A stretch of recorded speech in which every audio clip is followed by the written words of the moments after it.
देखिए, इतिहास ऐसे उदाहरणों से भरा पड़ा है जब बहुत महान पराक्रमी और धन दौलत के जिसके यहाँ अंबार लगे हों ऐसा राजा राजकुमार एक साधारण घर की लड़की को अपने घर की शोभा बनाता है, रानी बनाता है, लक्ष्मी बनाता है। बहुत सारे उदाहरण हैं जब बहुत महान महान राजाओं ने ऐसा किया है। लेकिन ऐसा कम ही पाया गया है कि कोई, जी हाँ, पैसे वाले घर की लड़की, किसी राजा की लड़की एक साधारण पुरुष के साथ ब्याही गई हो। लेकिन यहाँ पर देवी अहिल्या ऐसा करना चाहती है। और क्या गौतम बाई साहेब साथ देंगी? क्योंकि अब गौतम बाई साहेब पर ही ये बात आ पड़ी है कि वही हैं जो इस शादी को रुकवा सकती हैं। ये मुक्ता की शादी यशवंत के साथ ना हो, और इसलिए वो मिलना भी चाहती है। लेकिन क्या रुकवा पाएंगी? नहीं, क्योंकि वो प्रभावित हो जाएंगी उसके गुणों से। और जिस प्रकार से ये कहा जाता है कि भाई इतने छोटे घर की लड़की ला रहे हो अपने राजकुमार के लिए, इस राजा के लिए, तब ये बात होती थी कि हमसे रिश्ता जुड़ जाएगा तो ये तो अपने आप में बड़े हो ही जाएंगे। तो बिल्कुल वैसे ही यहाँ पर भी है। जैसे मल्हार राव सुधार जी ने उनकी बेटी का विवाह किया था अपने मित्र सरदार के बेटे गुन्नू जी के साथ में, तो गुन्नू जी को भी पद मिल गया था, वो भी सरदार बन गया था और बराबर का दर्जा उसने पा लिया था। ठीक इसी तरीके से ये भी पा सकता है यशवंत भी, और मुक्ताबाई को किसी भी तरीके की समस्याएं नहीं होंगी आर्थिक रूप से, सामाजिक रूप से। लेकिन बात यह है कि क्या जो पहले से सक्षम है उसके साथ विवाह नहीं कर देना चाहिए? अब गौतमबाई साहेब पहले से देख चुकी हैं गुन्नू जी का व्यवहार और क्रियाकलाप, सब जानती हैं।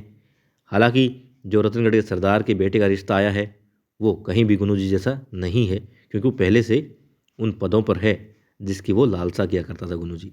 तो ऐसी कोई बात होने वाली नहीं है। लेकिन अच्छा इंसान है, जो बात देवी अहिल्या ने कही है, वीर है जो देवी अहिल्या ने कही है, और इन्होंने देख भी ली है यशवंत के बारे में, मगर अब मिलना चाहती हैं। मिल करके क्या बात करेंगी? सभी लोग होते हैं वहाँ पर, देवी अहिल्या भी एक तरफ से देख रही होती है, यशवंत अकेला होता है, बाकी महल के लोग होते हैं। अब कुछ सवाल होंगे और यशवंत उनके जवाब देगा। लेकिन जैसे ही वो उस कक्ष में कदम रखता है उसके बाद से जाने तक गौतमबाई साहब खुद देखेंगी, और संभावना है कि मुक्ताबाई भी समझेगी कि आखिर क्यों देवी अहिल्या ने यशवंत को चुना है मुक्ता के लिए। क्योंकि उसका एक एक शब्द मर्यादित होगा, मर्यादित आचरण है और भला इंसान है, नेक दिल है, ना किसी चीज़ का लालच है, ना मोह है और ना ही अभिलाषा है। सिर्फ कर्म में विश्वास करता है और हाथों से कमा कर ही खाना चाहता है। और यही उसकी खुददारी, ईमानदारी, नेक दिली भा जाएगी यहाँ पर गौतमबाई साहब को। उन्होंने सवाल पूछे थे देवी अहिल्या से भी, हालांकि शादी हो चुकी थी उसके बाद में भी, जब वो पढ़ना चाहती थी तब भी। और अब क्या वो यशवंत से नहीं पूछेंगी? पूछेंगी, और यकीनन खरा उसे पाएंगी, बिल्कुल सोने की तरह। और फिर, जी हाँ, खंडेराव की शादी देवी अहिल्या के साथ हो या वो रोक पाए, ऐसा उनके हाथ में नहीं था। बहुत कोशिश की मगर नहीं कर पाई थी। लेकिन यहाँ पर पूरा पूरा है, क्योंकि अब बात देवी अहिल्या की नहीं, उनकी संतान की है। और कहते ना, मूल से ज़्यादा प्यारा ब्याज होता है। तो यहाँ पर गौतमबाई साहब रोकना चाहेंगी तो रोक पाएंगी, लेकिन वो नहीं रोकेंगी, क्योंकि वो हर कसौटी पर खरा पाएंगी इस यशवंत को। और किसी भी रिश्ते के लिए अच्छा इंसान होना बेहद ज़रूरी है।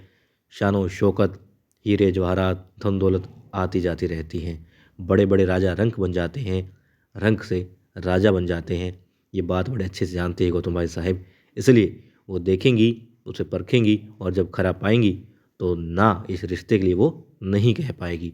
और यकीनन संभावना है कि मुक्ता भी प्रभावित हो जाएंगी वहाँ पर जो भी वार्तालाप होगा उससे। मुझे तो यहाँ पर यही लग रहा है कि मल्हार राव सुधार जी का दबाव यहाँ पर नहीं आएगा रिश्ते में, बल्कि पहले ही गौतमबाई साहब हाँ कर चुकी होंगी, और बस प्रतीक्षा होगी कि सूबेदार जी भी हाँ कर दें तो रिश्ता आगे बढ़ाया जाए और मुक्ता का नया घर संसार बसे, इसे खुश रहने का आशीर्वाद देकर विदा किया जाए।